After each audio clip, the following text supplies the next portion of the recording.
മാനത്തെ മഴപ്പിൽ നിന്നും മാണിക്ക കല്ലിട്ടതാവ് മാണിക്യം കാണാതെ പാവം മാറാത്തു പേരുന്നു രാവ്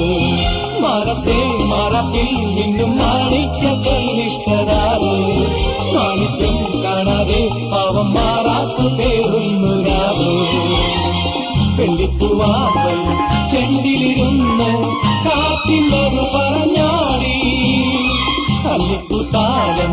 കാറ്റിലുലഞ്ഞു ആമ്പളൊന്നലിഞ്ഞാടുമ്പോൾ കൂടിപ്പോയി പരിമളം ലാ ലാ ലാ ലാ ലാ ലാ. രാവിൽ പൂന്തേനും പൂങ്കാറ്റേ ആടിപ്പാടാൻ നീയും